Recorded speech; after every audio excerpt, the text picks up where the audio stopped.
Olá, amigos, estamos voltando para a segunda edição do programa Teleshow. E teremos hoje, para nossa satisfação e muita honra, a presença aqui do vereador eleito Paulinho de Odé.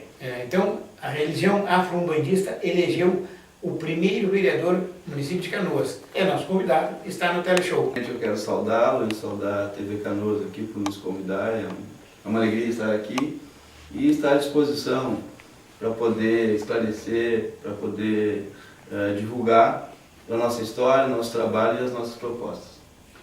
O Paulinho está acompanhado do seu assessor, que é o Jefferson, que está sempre com ele, para auxiliá-lo naquelas suas necessidades normais aí de bem desempenhar a sua função. Paulinho, como a religião,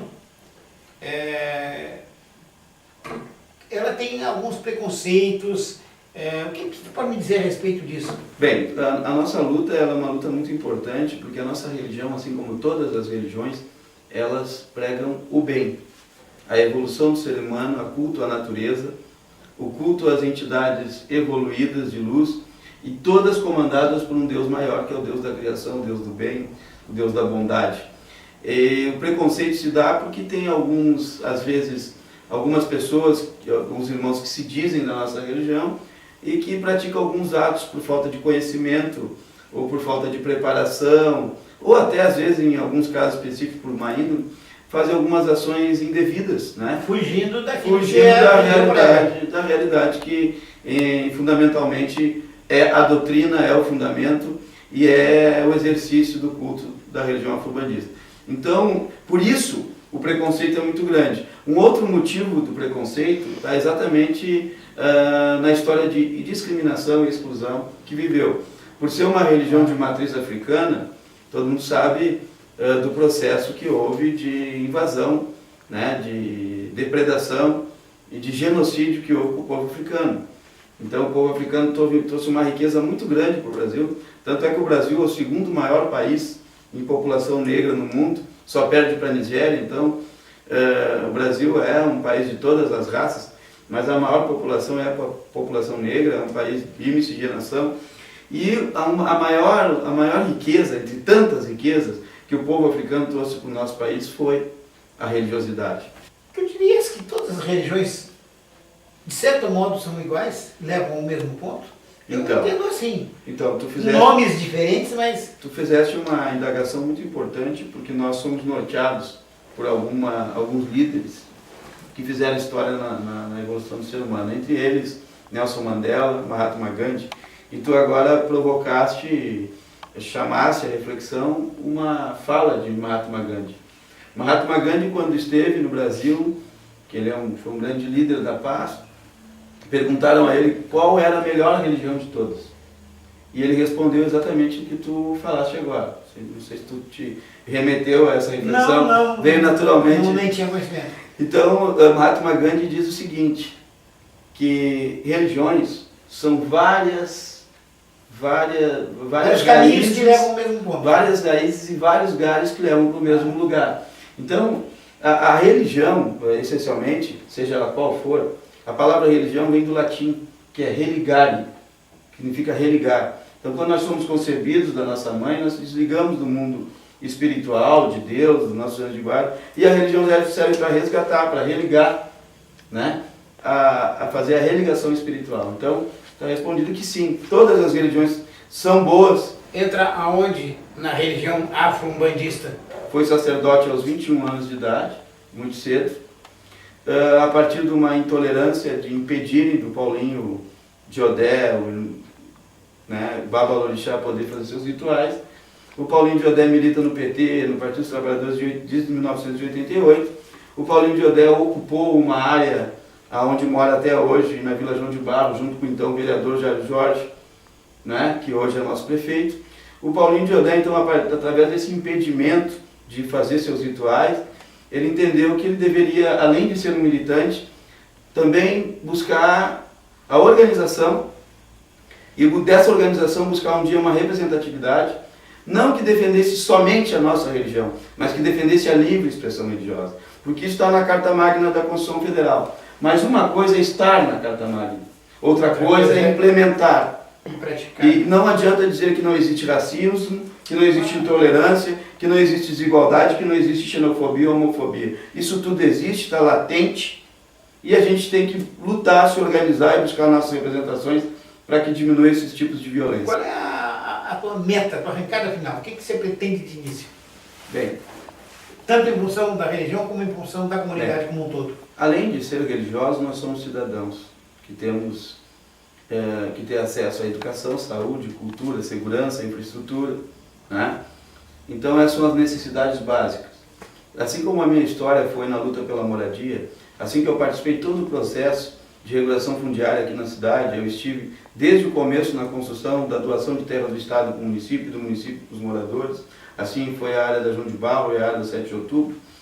Então nós vamos ter um foco muito forte na questão habitacional aqui na cidade, na questão da luta pela moradia e da regulação fundiária. Fortalecer os projetos de moradia, como Minha Casa Minha Vida, acompanhar o processo de regulação fundiária, tendo em vista que o prefeito já entregou mais de 2.000 escrituras. Em 72 anos não foram entregue nenhuma. Isso é um avanço, uma transformação que reflete na mudança da vida das pessoas, porque a escritura é o verdadeiro documento que dá dignidade, que dá direitos para o cidadão, que ele tem a certeza que jamais vai sair daquele local. Inclusive essa área da 7 de outubro, eu estive lá na doação, né, participei de todo esse processo, juntamente com o prefeito, com o deputado Nelson Metalúrgico. Outro foco muito importante que nós vamos trabalhar é a questão dessa transformação da democracia que o prefeito faz na cidade. Nós potencializarmos, através do gabinete do vereador, ser uma ferramenta também para potencializar cada vez mais o orçamento participativo, onde o povo decide parte dos recursos, que vão ser feitos com esses recursos, as ferramentas de participação como audiência pública, plenário de serviço, ágora virtual, né, e tantas outras. A própria Prefeitura na Rua, que é um projeto premiado de nível internacional e que o prefeito atende a comunidade, frente a frente, olho a olho. Então o gabinete nosso vai ter essas identidades, assim, de um gabinete dos direitos fundamentais e civis do ser humano, seja pela sua religião, pela sua cor, pela sua classe social, pela sua orientação sexual. Qualquer pessoa que for de alguma forma agredidas, cometida de algum tipo de discriminação, ou desigualdade, racismo, intolerância, xenofobia, homofobia, este gabinete vai estar sendo um espaço de vez-voz, de proposição e também de defesa. Então, essa é a minha primeira profissão. A segunda atividade, quando me formei sacerdote da religião, né, eu sou dirigente umbandista e babalorixá. Né, então, eu aliava as duas, porque eu nunca vivi da religião, financeiramente. Eu vivi para a religião. Traduz babalorixá para mim. Babalorixá é o zelador, é o sacerdote, é o umbandista. É o que zela pelos preceitos, fundamentos rituais. É o que doutrina, o que espiritualiza. Eu disse há pouco tempo aqui, você concordou que não poderia deixar de ser, que todas as religiões, todos os caminhos são convergentes, levam ao mesmo ponto, né? Em termos de religião. Só que cada uma dá um nome para o que nós, em algumas religiões, chamamos de Deus, na outra tem um outro nome e aí por diante. Mas para as pessoas de bom coração, enfim, todas são iguais, né? Eu acho que pode haver, poderia haver um entrelaçamento maior e um respeito maior entre uma e outra. É isso que a gente busca. Porque tem religiões e religiões, né? Não, as religiões todas são boas. Tem religiosos e religiosos. Só para te corrigir com todo respeito. Não, tá perfeito. As religiões são feitas para a evolução do ser humano e para religar ele com Deus. E para religar ele tem que evoluir. Para evoluir porque o ser humano é imperfeito. Acerta e erra, de boa e má fé. Portanto, todas as religiões são boas. Os religiosos que nem sempre são bons e são ruins. Né? Bem, mais alguma coisa a acrescentar, Paulinho? Fique à vontade. Queria primeiro agradecer a TV Canoas por essa oportunidade, de agradecer novamente a ti, que tem conduzido de forma muito especial a nossa entrevista. Não, o nosso companheiro que está ali atrás da câmera, que às vezes não falam nele, né? É difícil. Né? Só por sinais. Só por sinais, né? E a Dália, né? Os bastidores, né? o Jack está com a gente, mas dizer o seguinte, nosso mandato a gente quer que seja um mandato da paz. A gente quer ser um guerreiro da paz. Né? A nossa religião é a mais discriminada, mas nós não queremos discriminar ninguém, porque nós temos que pagar o mal com o bem. Primeiro isso. Segundo, além de religiosos, nós somos cidadãos que temos que garantir os nossos direitos fundamentais, que pagamos impostos. Então, este mandato vai ter esse caráter também, de ser uma ferramenta do governo Jair Jorge para continuar fazendo mais transformações. E para encerrar, eu queria citar um dos meus mestres, que é Nelson Mandela, que ele diz o seguinte, que é muito importante o nosso futuro. Se tu não sabe de onde vai, de onde vem, tu não sabe onde está, portanto, também não sabe onde vai. E as nossas crianças, é muito importante na escola, na família, terem essa visão que Nelson Mandela diz, que nenhuma criança nasce odiando ninguém, por sua cor, por sua raça, por sua religião ou sua orientação sexual. A criança não nasce odiando, ela aprende a odiar. E se ela aprende a odiar, ela pode aprender a amar. Muito obrigado e muito axé a todos. Fiquem com Deus. E assim, nós tivemos aqui no teleshow da TV Canoas a presença do vereador eleito Paulinho de Odé, que estará conosco em outras oportunidades, com certeza. Até o próximo bloco, quando nós estaremos reprisando a entrevista com o vereador Aloísio Bamberg. É já já. Olá, amigos. Hoje estamos iniciando a apresentação do programa Teleshow. Programa esse que eu já apresentei por muitos anos na TV Net, Canal 20, também na TV Mares em Santa Catarina e agora estará aqui na TVC, TV Canoas. A TV que veio para apoiar a comunidade. Nós trabalhamos em função da comunidade, apoiamos tudo aquilo que é em favor da comunidade e, evidentemente, repudiamos aquilo que vem contra. E hoje nós vamos ter aqui a presença de um dos vereadores mais votados do município de Canoas, também de um importante jornalista daqui da cidade. E a propósito disso, o Teleshow tem apoio cultural da TV Gazeta, jornal de grande circulação aqui em Canoas, maiormente aqui no bairro Estância Velha e também lá no Matias Velho. É o 2 em 1. E está conosco aqui o editor do jornal, Carlos Maier, que daqui a pouquinho vai apresentar. Bancos vermelhos, atenção idosos. Bancos vermelhos, ou alguns são amarelos, aqueles bancos que representam 10% dos bancos de cada transporte coletivo, eles são para idosos. Aquela plaquinha que tem ali, plástica, que diz idoso, mulher com criança, gordo, não vale nada. A Lei 10.741, de 1º de outubro de 2003, que é o Estatuto do Idoso, diz no seu artigo 39, parágrafo 2, que aos idosos serão reservados 10% dos bancos de cada veículo do transporte coletivo. Claro que se não tiver idoso, qualquer outro pode utilizar. Comida do restaurante popular. Qualidade caiu muito, tenho ouvido muitas reclamações. Eu almoço lá seguidamente, realmente caiu muito e o público participante, os comensais, são muito menos do que era ano passado quando aqui cheguei. Já agendei com o pessoal da CADEF, que faz parte do sistema gestor do restaurante popular, que vai estar aqui presente. Estão pensando em talvez aumentar um pouquinho o preço, melhorar a qualidade da comida, porque não está nada boa. Acessibilidade em Canoas. Calçada servindo de depósito, nós temos aí umas filmagens, vamos apresentar no próximo programa. Fique atento aí. A fiscalização ultimamente está aplicada aqui, com muita honra. O vereador, um dos 5 mais votados de Canoas, e já de outros mandatos, Aloísio Bamberg. Aloísio, prazer em tê-lo aqui no programa. E vamos repercutir um pouquinho a sua eleição, o que você já fez por aqui pelo 7 de outubro, porque a TV Canoas está localizada no loteamento 7 de outubro. Obrigado, primeiramente quero agradecer, dar uma boa tarde a todos os ouvintes da TV Canoas.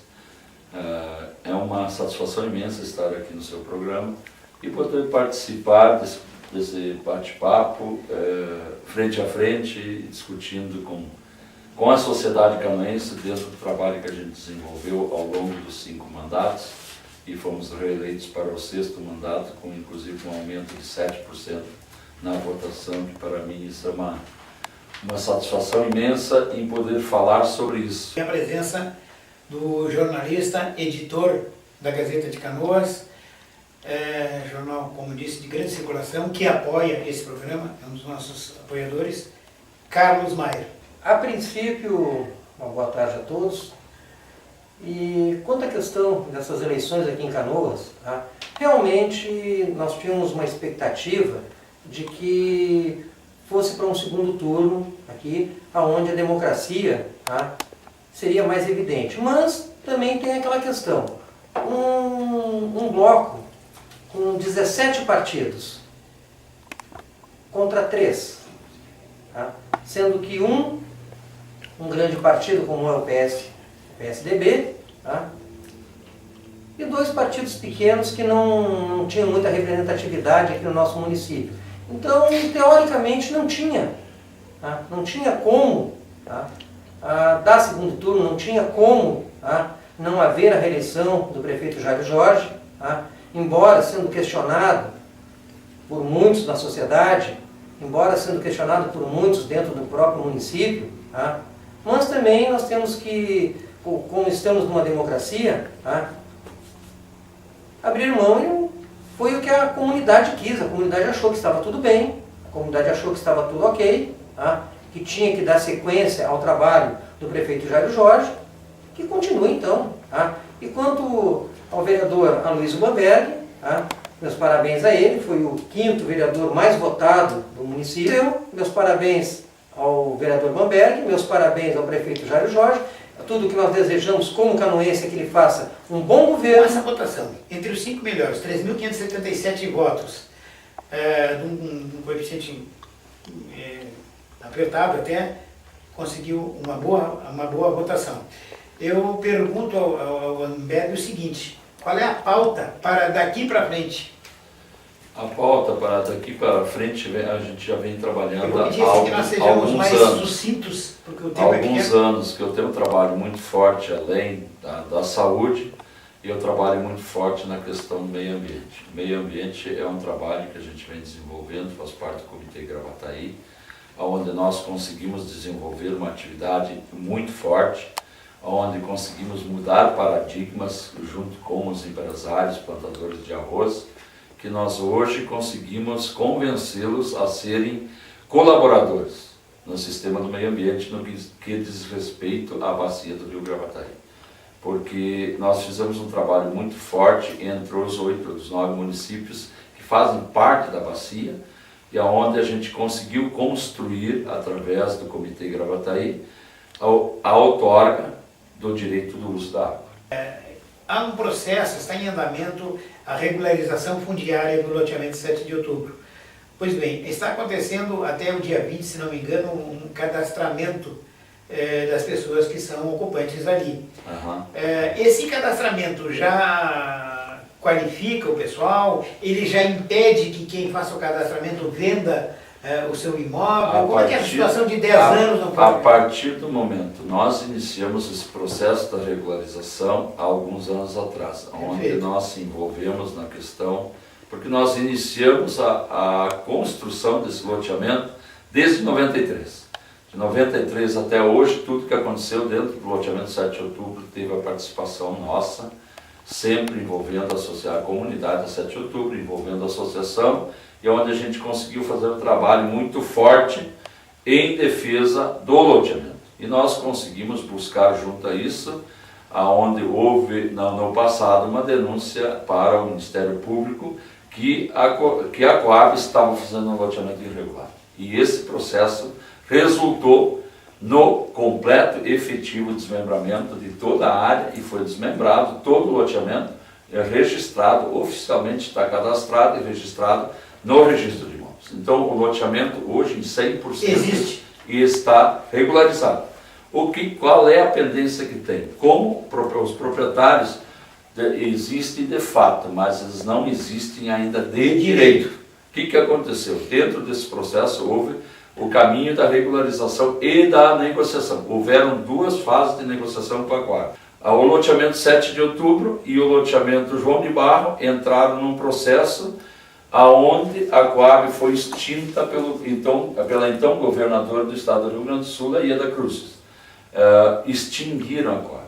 O que houve? Com a extinção da Coab, estes loteamentos, esses processos da Coab, todos foram transferidos para a Secretaria de Habitação do Estado. Todo o estado do Rio Grande do Sul deveria ser beneficiado nesse processo.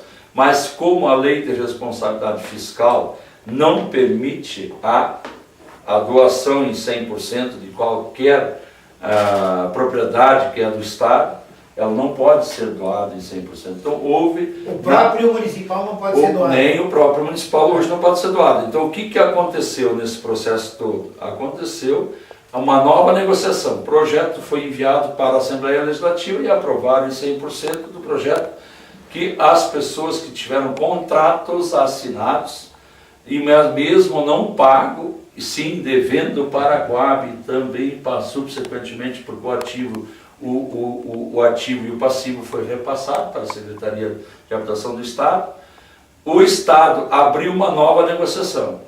Todos que tinham contratos assinados, iniciadas as compras, eles tiveram a oportunidade para quitar o seu lote 90% de desconto.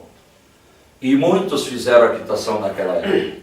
Mas aí houve uma campanha no meio, campanha política no meio, convenceram as pessoas a não fazer. O que na verdade todos deveriam ter feito naquela época.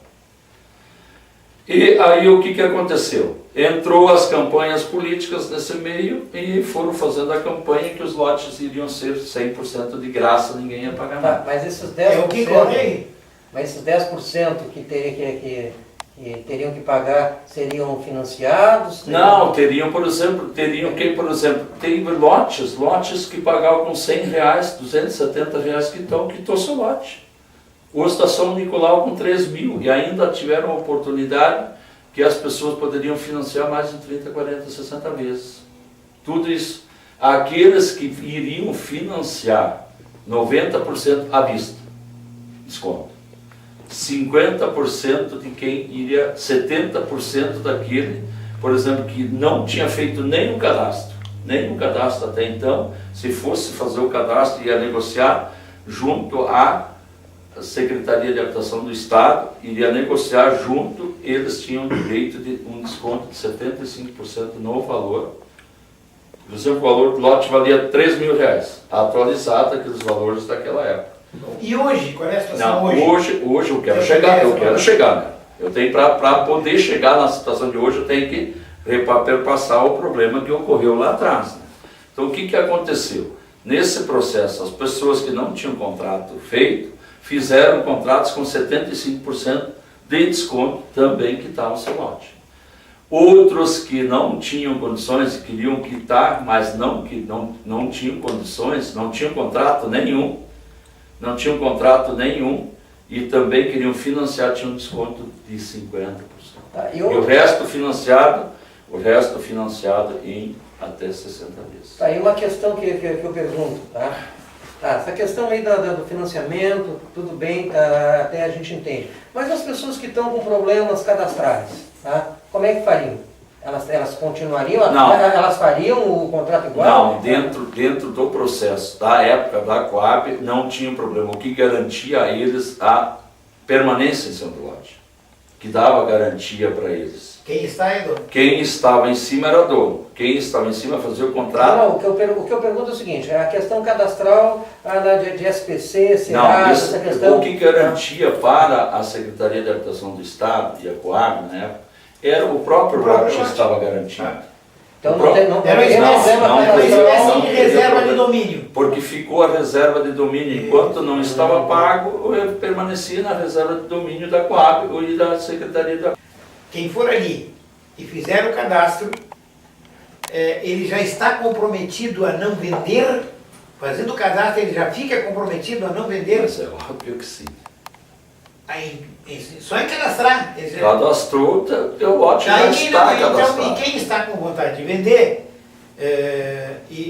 antes até de cadastrar, e não cadastrar, até dia 20 aí, perde o... Quem não cadastrar permanece inadimplente com o seu direito definitivo, como está até hoje. Lá adiante ele resolve, não consegue vender, resolve cadastrar. Pode cadastrar lá na frente. Ele pode fazer isso. Só que a primeira fase do cadastro, para mim, parece que encerra-se agora dia 20. Dia 20, é a informação que A eu tenho também primeira da fase, associação. Né? a primeira fase do cadastro se encerra agora dia 20. Mas ele continuará. Mas vai continuar, Possível. ele vai ser obrigado a continuar, porque nem todos vão, no primeiro Com lance, certeza. vão entrar, Reunir vão querer documentação fazer. e tudo mais. Não, Tem outro porque assunto importante. uma outra situação que também muitos têm dúvida em... Vereador Bamberg, eu sou ocupante, né? Ah? Todos que estão aqui são ocupantes, né? São. Tá, então eu Nem sou... todos são mais. Não, mas é porque alguns já tem- tá. já tem a sua escritura. Afora os que já escrituraram o seu terreno, É. são ocupantes. Eu sou ocupante, tenho interesse em vender, não vou cadastrar até dia 20. Se eu não conseguir vender dentro de 30, 60 dias, eu vou procurar quem para fazer o meu cadastro. A Secretaria de Habitação. E aí não vão brecar lá. E regularização fundiária. Não há motivos para brecar. Os motivos são para regularizar definitivamente.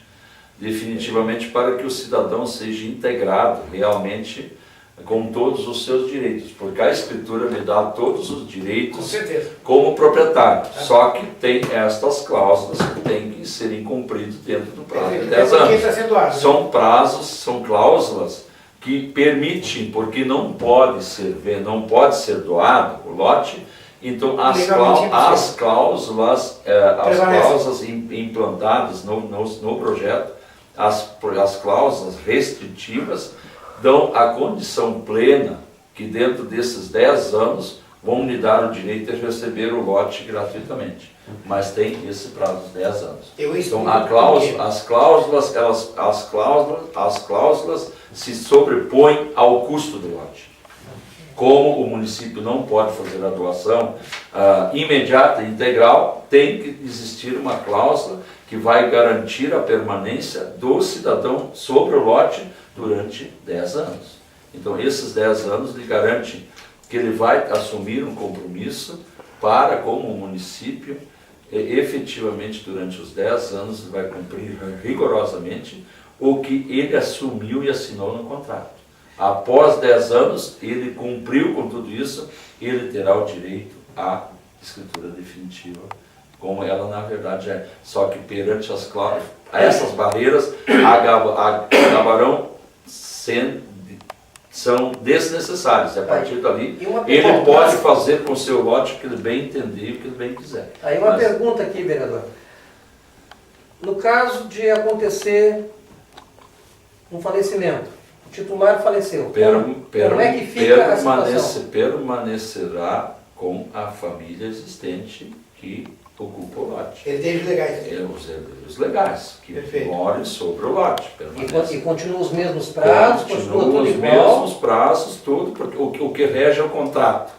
É a escritura assinada, a escritura entregue, ela vai dizer o prazo que finda nesse essa contrato restrição. existe um seguro de quitação em caso de falecimento? Não existe? Ali não, porque não existe quitação, a única quitação que é o prazo. É o prazo, independente do prazo, são 10 anos. Não existe um seguro embutido dentro desse contrato? A princípio são os 10 anos. 10 anos. Morreu, porque na verdade tu já tem a quitação do lote, tu já tem a tua escritura. Só que tu não pode fazer pelo livre-arbítrio que tu quiser antes dos 10 anos. Tu tem que se manter dentro. E se dizer o seguinte, fica 10 anos, passa a ser dono. Dono, definitivo. Morreu o dono, está vazio, herdeiros estão querendo vender. Mas o terreno está vazio, tem uma casinha, a casinha está vazia. Se alguém entrar e ficar ali dentro, ele passa a ser o dono? Se alguém entrar e for fazer o cadastro lá na prefeitura, fizer o cadastro, poderá ser o dono. Mesmo que ele entrar hoje, amanhã ele vai lá, olha, mas aqui o que moro lá. O que acontece? Tem que os herdeiros, alguém dos herdeiros tem que estar morando dentro da casa. Se não estiver morando, infelizmente vai marchar. Quem em ocupação, quem está dentro Quem do dono. ocupa a partir do momento... Por isso eu disse, ocupação, quem está ocupando. Ocupou o lote, está morando efetivamente em cima do lote, tem direito a fazer o cadastro e passar a ser proprietário do lote. Quem estiver negociando aqui dentro da 7 de outubro, hoje, tiver 3, 4, 5 lotes, vai ter direito à escritura de um lote, e se tiver alugado os outros, ou que tiver alugado, que está alugando o lote, poderá fazer o cadastro e poderá passar a ser dono. Eu já perguntei para o vereador a respeito da sua expectativa. Eu não sei o que tu gostaria, ao encerrar, de colocar para o vereador. Um outro bloco, questão de saúde. Tá? Questão da saúde. Tá? Muito foi discutido, tá, essa questão da saúde aqui em Canoas nesses últimos anos. Principalmente nessa última questão aí do teleagendamento. Tá? Foi achado algumas inconstitucionalidades na lei. Mas, pelo visto, parece que a coisa continua dentro de um segmento que a prefeitura acha que é normal. Eu lhe faço a seguinte pergunta, vereador. O senhor, como vereador do município, o senhor, como fiscalizador do executivo, deveria cobrar o executivo. Tá? Eu lhe pergunto, alguém é obrigado a ter telefone? Pelo teleagendamento parece que sim. Como é que fica a questão, tá, do Estatuto do Idoso? Como é que fica a questão do Estatuto do Menor? Onde antes o menor tinha prioridade no atendimento quando chegasse num hospital, quando chegasse numa UPA, quando chegasse num posto de saúde. O idoso, a mesma coisa. Hoje eles têm que entrar na vala comum, eles têm que entrar... Não, mas só um pouquinho... Só um pouquinho para mim terminar meu raciocínio aqui. Tá? E a questão também do telefone. Tá? Essa aí é uma questão muito importante. Quem que é obrigada a ter telefone? Quem? E nós entendemos que o teleagendamento veio para ficar. Porque o teleagendamento, no nosso entendimento, ele trouxe ao conhecimento daquilo que muitos não sabiam. Os problemas que nós tínhamos muitos médicos que atuavam nos postos de saúde, que na verdade trabalhavam 2 dias por semana. Os outros 3, eles agrupavam as consultas e na verdade não era atendido diariamente o cidadão. E hoje, todos os dias o cidadão é atendido. Então isso é um processo que jamais nós imaginávamos que isso poderia acontecer e existir. E aí muitos médicos se descredenciaram desse processo. Inclusive, então foi tanto que o prefeito chamou um concurso público imediato, onde ele aumentou um projeto que foi encaminhado para a Câmara, que ele aumentou de R$ 2.700 iniciais do médico, subiu isso para R$ 10.000 o médico.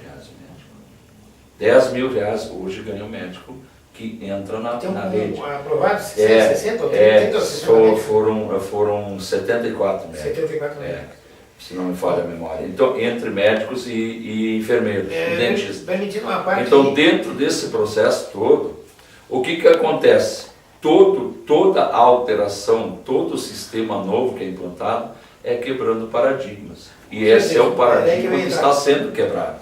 É um paradigma que onde nós tínhamos muita gente que tinha que sair do serviço, enfrentar uma fila e agendar uma consulta para o outro dia, tinham que faltar 2 dias. Hoje o cidadão faz o seguinte, ele senta no seu ônibus enquanto ele vai para o serviço, ele agenda a sua consulta. E com horário marcado lá no posto, se às 2 horas da tarde, sai meio-dia de serviço, faz a consulta e pode voltar para o serviço. Perfeito. Então este é um processo, só que eu deixo eu chegar ao idoso. Qual, o grande prejudicado, eu digo, foi, dentro desse processo, foi o idoso. Só que o idoso está começando a receber as UPAs do idoso. Exatamente. As UPAs do idoso, onde ele vai ter novamente o seu atendimento, que ele mais precisa é mensalmente a nova receita.